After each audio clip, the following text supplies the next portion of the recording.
Good day everyone. God is good all the time. All the time God is good. Guys, once again, this is Winfred Vipus po, ang lagi nagsasabing anumang hirap ang pagdaanan natin dito sa mundo, mananatiling mabuti ang Diyos. Guys, sasamantalahin ko na costume ako ngayon ng showroom duty kasi ako ngayon guys. So ngayon, ikutan na natin yung mga unit na naka-display. Simulan natin dito ngayon kay Destinator GLS. Guys ang promo namin nito ngayon kay Destinator GLS guys, kaya siyang i-zero. Pero, syempre, depende sa bank approval.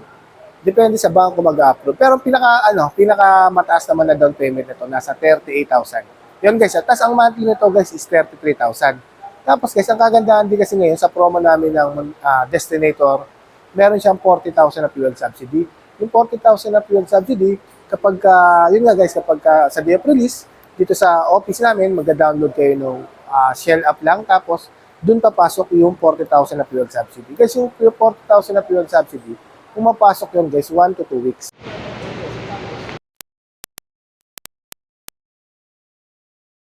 Ah, kung ano yung gusto nyong accessories na gusto nyo kabit. Pero ako usually yung binibigay ko guys, yung rain visor.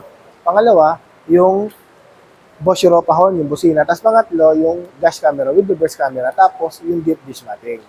Ngayon guys ang tawag sa ganitong variant guys is Destinator GLS Automatic. Yan guys Siyempre, equipped with the new aerodynamic shield design. Tapos guys, yung front grille design nyo, kung mapapansin nyo guys, ito, naka-transparent siya. Yan. Naka-transparent. Tapos meron siyang multi-around camera. Ayan. Yan guys, yung multi-around camera. Camera dito, tapos camera doon sa likod. Tapos guys, siyempre, naka-LED daytime running light na yan. Tapos naka-LED projector headlight and then LED fog lights. Ayan. Tapos guys, ang mapapansin nyo, may mga sensor dyan sa harap. Yan. Guys, ang kagandahan ng kapag ka naka-LED ka, syempre more vision, better visibility, and then energy efficient. Tapos guys, pagdating naman sa kanya engine. Guys, actually, ang engine ni X-Force, engine ni Expander, same lang na engine ni Destinator. Kaso nga lang guys, yung engine ni Destinator, naka-water-cooled turbocharged. Yun yung difference sila guys. Pagdating sa horsepower, napakataas ng horsepower ni Destinator. Pagdating sa maximum torque, napakataas ng maximum torque ni Destinator. Yun yung difference nung engine ni Expander saka ni X-Force. Tapos guys ang engine nga pala nila is 1.5 liters, 4-cylinder inline, double overhead camshaft with the technology of Maybach. Yung Maybach, yung Mitsubishi Innovative Valve Time Electronic Control System. So ano bang benefits kapag ka naka-Maybach ka? Guys, sisimplihan ko na lang. Kapag ka naka-Maybach ka, pag gusto mo ng power, ibibigay niya sa yung power. Kapag gusto niya ng tipid sa gasolina, ibibigay niya sa yung tipid sa gasolina. Pero meron siyang tatlong benefits. More power, fuel efficiency, and then less emission. Yun yung kagandahan kapag ka naka-Maybach technology ka. Yan yung front fascia ni Destinator. Yan guys Dito naman tayo sa kanyang side profile. Guys, unahin ko lang. Sa kanyang side profile, kung mapapansin nyo guys sa kanyang side profile naka-body ka. Yan, meron siyang hanggang sa likod guys, meron siyang fender flare. Tapos guys, ang sukat ng kanyang gulong guys is 225 by 55 R18. Siyempre, naka-two-tone alloy wheel siya. Ventilated disc brake sa harap. Tapos dito sa likod is same naman sila guys. Pare silang naka-disc brake. Yan. Ang kagandahan guys ang kagandahan din dito kay Destinator. Siyempre, ang kanyang suspension is MacPherson strut, coil spring with stabilizer bar. Tapos sa likod is torsion beam. Tapos guys Destinator, pagdating naman sa mga safety features, equipped na siya ng anti-lock braking system. Yung anti-lock braking system, it prevents will lock up on sudden braking. Just in case guys, on top speed, biglang may tumawid na bata, because of anti-lock braking system, makakabig mo yung manubela. So ang benefits nun is for safety. Tapos guys, equipped na rin siya ng electronic brake force distribution, yung EBD. Yung EBD naman guys, kung saan mas kailangan na brake force, dinidistribute niya para ma-prevent yung pag-skid ng sasakyan. Tapos guys equipped din to ng Mitsubishi Active Stability and Traction Control, yung tinatawag natin na MASTC. MASTC tama. Ano yung guys piniprevent naman yun yung over and under steering ng sasakyan. So ang benefits din is for safety. Equipped din siya ng brake assist. Tapos guys ang kagandahan din kay Destinator, meron siya active yaw control. Yung active yaw control guys, piniprevent nun yung overshoot. Tapos, nililesen din yung body roll inside occupants ng sasakyan. So, ang benefits nun guys, siyempre, safety. Yon. Ganito yung side profile niya. Tapos guys equipped din si Destinator noong ito guys. And ito yung siyempre, multi-around camera. Ito may camera rin sa gilid. Tapos ito yung kanyang side repeater na LED.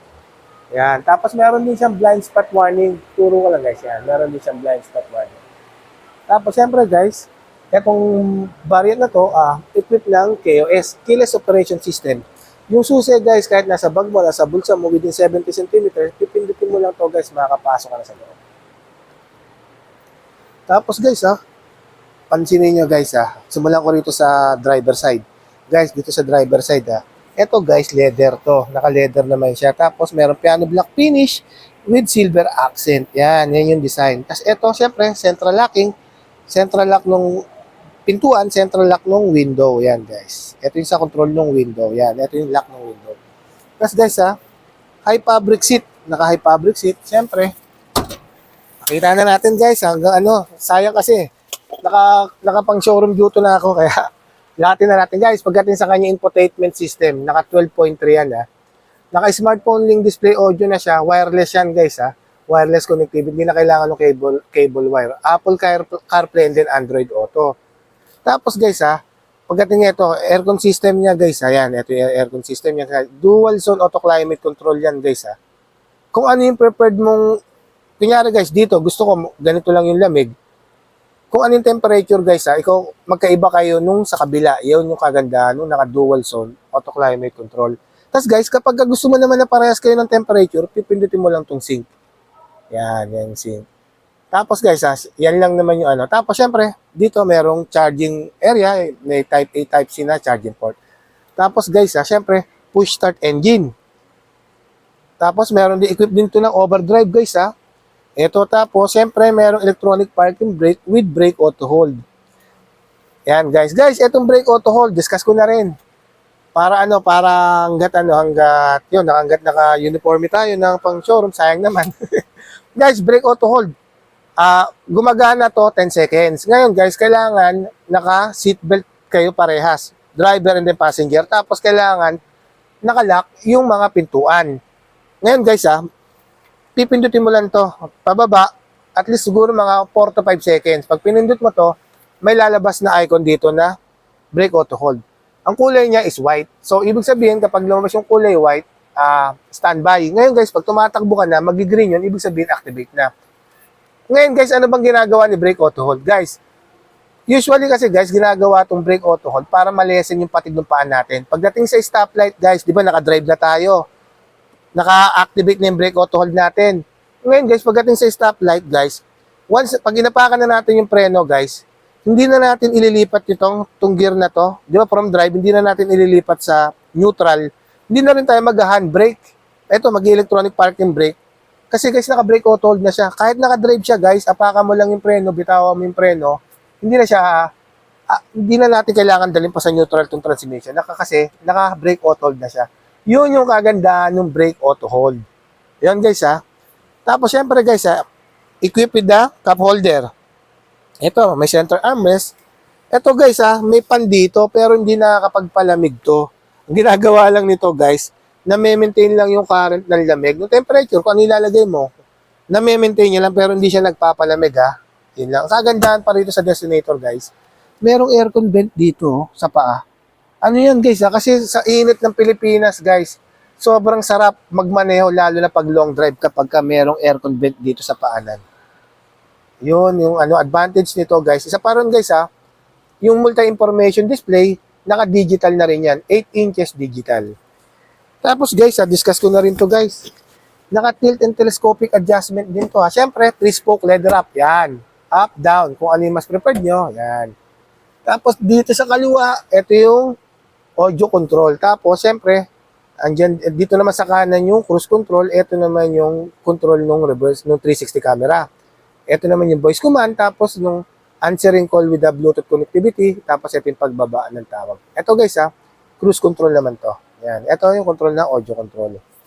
Tapos, siyempre, dito naman sa taas, sa kanya, meron naman tong vanity mirror. Tapos, meron din tong side pocket. Yan.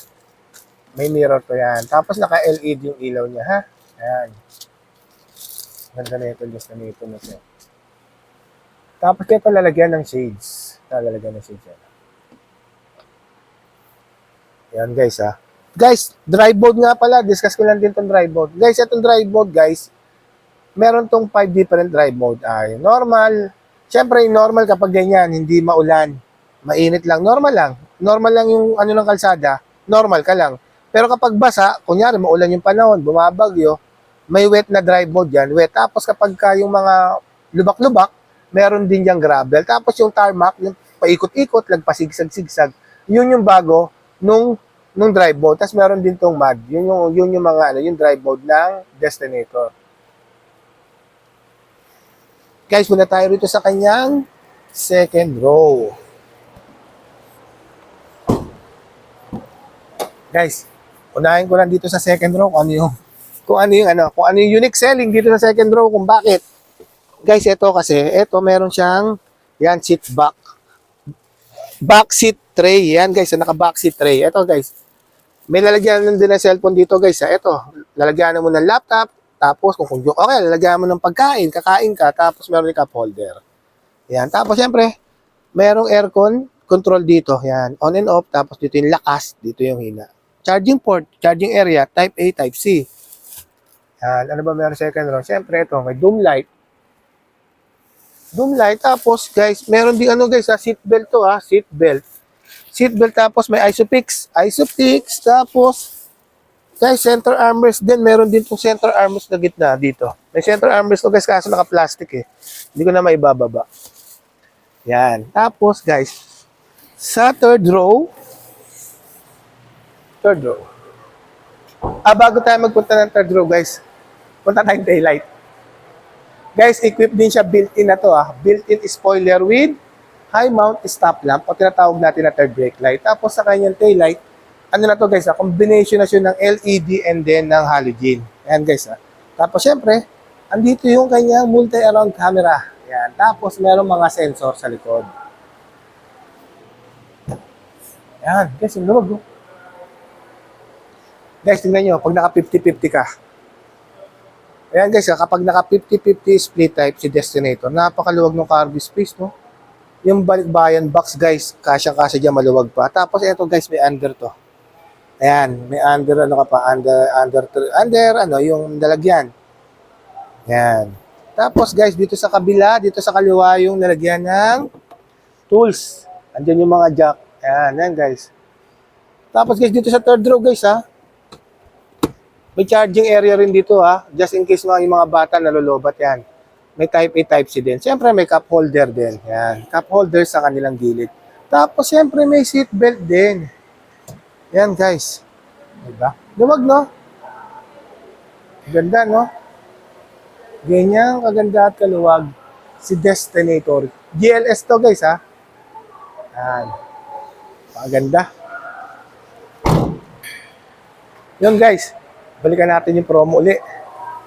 Yan guys sobrang yan, magpapasalamat pala muna ako sa lahat ng mga nag-subscribe sa akin sa YouTube channel. Tapos sa mga hindi pa nagsasubscribe, pasubscribe naman po. At sa mga balak pong kumuha ng Destinator natin, nandiyan po sa taas yung contact name po with my contact number. Just feel free to inquire po. Sobrang dali ko lang po kausap. Once again, this is Winfred Vipos po, ang lagi nagsasabing, anumang hirap ang pagdaanan natin dito sa mundo, mananatiling mabuti ang Diyos. Maraming salamat po. God bless everyone. Thank you po.